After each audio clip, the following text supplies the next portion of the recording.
you very much.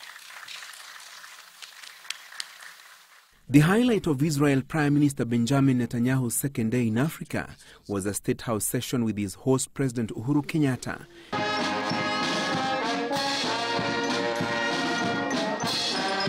The event marked with military pomp and fanfare as Netanyahu's agenda in the historic four-nation tour of the continent unfolded. But away from a series of agreements on security, anti-terrorism strategies, agriculture and irrigation, as well as health signed between Kenya and Israel, Netanyahu's trip had a more intricate agenda.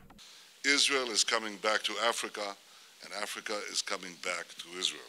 The Israel-Africa link he was alluding to is the Middle East nation's bid to regain its observer status at the African Union that it lost 14 years ago.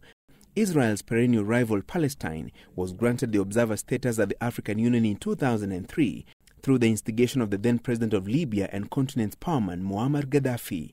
It's a move that unsettled Israel diplomatically, since it was no longer able to have a say in regional economic and security matters, but Kenya has offered to spearhead Israel's bid for readmission. And this is something that Kenya will continue to push to see how Israel can regain her observer position at the African Union. And I believe that this is not just good for Kenya, it is good for Africa.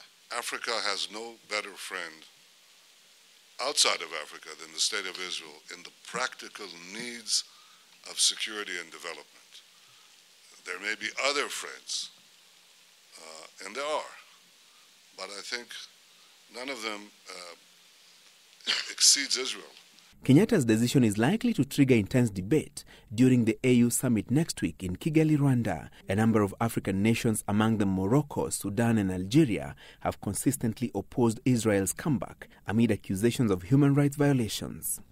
So it would be foolhardy for one to sit back and say that faced with those challenges, that Kenya, that Africa cannot engage Israel in this particular issue. That is like an ostrich burying its head in the sand. And we don't want to be that way. We need to be able to look into that future. Things are changing in the world. Things are changing in the Middle East.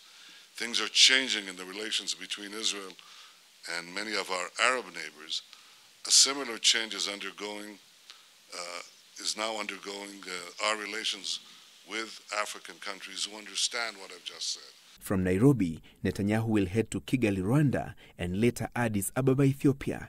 The choice of his destination strategic, since Kagame, other than hosting the AU summit next week, is expected to take over the chairmanship of the African Union. Addis Ababa, Ethiopia, is the seat of the African Union. It is critical not for Israel. The importance is not for Israel to be recognized by the African Union. It is critical for us to be able to partner with all those who see this as a challenge and who we share a common position. And we must partner together because this is not a battle that will be won by any one nation. Part of the benefits that Kenya hopes to reap from Netanyahu's trip is strategic partnership in the fight against terrorism and radicalization. Terrorism is a global threat, and Kenya has had its fair share of this challenge, as manifested during the Westgate and Garissa University College terror attacks.